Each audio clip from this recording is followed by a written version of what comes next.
Shalom, this is Ashar by Nasrallah out of Lions Den Camp. Look at the hands just for Florida. First and foremost, I would like to give all praise, honor, and glory to the Father and the Son in the proper true Hebrew tongue. Ka Olayam La, Yahweh, Ba'ashim Yahushai, Ba'ashim, Ha, Rakah, Kodash, Ma'amaf. Also, double honors to the elders and apostles of GMS. Double honors to our apostle down here in the Lions Den Camp, Ahar Wan Basharallah. Peace and blessings to the 1/3, and salutations to those for elect. This is Ecclesiasticus, also known as the Book of Sirach, chapter 11, verse 1. It says, wisdom lifteth up the head of him that is of low decree. So, of course, our people, man, the so-called Negroes, Latinos, and Native Americans, and the speckled birds, the confusion of face, our people that like the other nations scattered across the four corners of the earth. Our people always have their head down because of the reality of this society. We constantly have our head down because we at least see, a lot of our people know subconsciously that this is not our rest. The ones that know that, the ones that either feel that way subconsciously, they gonna have their head down because they feel like they can't win. They know something you can't win. This society is not made for us. It's not made for us to thrive. It's not made for us to rest in. It's not made for us to be successful in. It's made for Esau and the workers of iniquity to be successful in. All right. So if it's not going your way, that's because the Lord made it that way. Just like as gold is tried in the fire, man, the Lord is giving his battles to his soldiers. I go for men, women, and children. The ones that feel like they're not nothing. But what Solomon said, though I'm black, I ain't comely. Ultimately, even if someone's popular, they can still ultimately have faith, trust, and wisdom, knowledge, and understanding of Yahweh Bashma Shai. So once again, it says wisdom lift up the head of him that is of low decree. What's of high decree in this world? Is riches. But what's low decree in this world? Wisdom. But ultimately, wisdom is the principle of all things. It's the ruler of everything. All right. It says it maketh him to sit among the Slakia. It says it maketh him to sit among great men. All right. So that's what wisdom is. If you are true knowledgeable in the spirit of Yahweh or Yahweh Shai, then you're gonna have wisdom, and it's gonna be given to you by them, by Yahweh Shai, and you're gonna sit among them.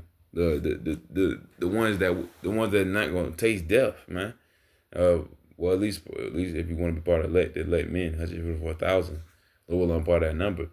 But that wisdom that you have given to you by Yahweh Shai, that's just you among great men. That's like better than any mighty men here, any noble, any rich man here is better than anything they have, because all they have is going to be destroyed. Their sinews, their banks, their communities, everything that they have is literally going to burn. That's what the Lord has coming, man. All right. All right, this is Proverbs at the 8 verse 11. It says, "For wisdom is better than rubies, and all the things that many that may be desired or not to be compared to it." All right, so man. Wisdom is better than rubies and all things that may be desired. All right, and this world, everyone wants jewels, everyone wants diamonds and pearls. Everyone wants gold, and silver, but that's not going to suffice in the day of the Lord. Riches, proper not in the day of wrath. You should know that better than anyone. No, has anyone ever been saved by gold? I mean, really saved. You might have it on Chris Brown. What's his name? Chris Tucker story. You get saved by a wad of money in your pocket, but that's only that's a movie or whatever. But in the latter end, what is that money going to help you with? It's not helping you with nada. It's only going to have you for some good firewood for about an hour or two. It's paper, so not even an hour or two, less than that. Nonetheless, there's nothing can be compared to the wisdom, knowledge, and understanding of Yahweh Shemashah. That's one of the principal things of this universe. You know, having that is something that no one even has. You know, only one that have it is the one that believe in the Yahweh Shemashah. All right. This is Sirach the 13:25. It says the heart of man changeth his countenance, whether it be for good or evil, and a merry heart maketh a cheerful countenance. All right, so just get that little the last part. A merry heart makes a cheerful countenance. What we're looking at is a countenance that actually is noble. You know, a countenance that actually is goodly. A countenance that actually has wisdom. You know, that that that shows you that you have wisdom and understanding given to you and bestowed to you by the Most High and the Son Yahushua. All right, that's gonna make you merry. You're gonna be a cheerful giver. You're gonna be a cheerful a man of the Lord. You know, knowing that this is your duty, that this is your life to help out your people, the so-called Negroes, until Native Americans and speckled birds. All right, to free our people from these chains, man. To help them, at least guide them away and being the Lord's mouthpieces. All right, that will ultimately make a cheerful heart and a cheerful countenance. All right, being happy for the Lord. You know, being happy that the Lord is coming back and He's coming back for us. So He's not just coming back. He's coming back as a you know, as He did in past times 12 years ago as a healer. He's coming back as a Josiah, a demon like power. He's finna rule. He finna thirst these other nations like grapes. You know, finna crush them like grapes. He finna rule them with crush them like hit them with a rod of iron, man. And then those same nations are gonna be given to His servants to be in bondage for another 1,000 years. All right, and it's gonna be done righteously. All right, righteously through laws and commandments given to the people that are ruling over them, the kings of the earth, the hopeful elect ultimately. The others aren't part of that number, so there ain't gonna be nothing wicked about the bondage, like Esau tried to come against. The video about 2 weeks ago, I think. Esau was like, why are you doing slavery, dude? That's for the Lord. The Lord said it. We didn't say it. But look what happened. Look what happened then. That's because Esau did it. Esau orchestrated the slavery that they had on us. That's why they did so many wicked things. The Lord is finna orchestrate y'all slavery, man. He finna orchestrate. All the other nations' slavery. It's gonna be done righteously, twofold. That's what they deserve. You touch the apple of the Lord's eye. You touch the Lord's favorite pair of shoes. You gotta get something for it. You can't just walk off scot free. That's not how it works. All right, this is Isaiah chapter 35, verse 3. It says, "Strengthen ye the weak hands." All right, who fear not, thy worm Jacob. All right, for one third of our people and hope for elect. All right, these are the weak hands. We're made as marking stocks. Agent stocks, but that's all it's gonna be only turned topsy turvy.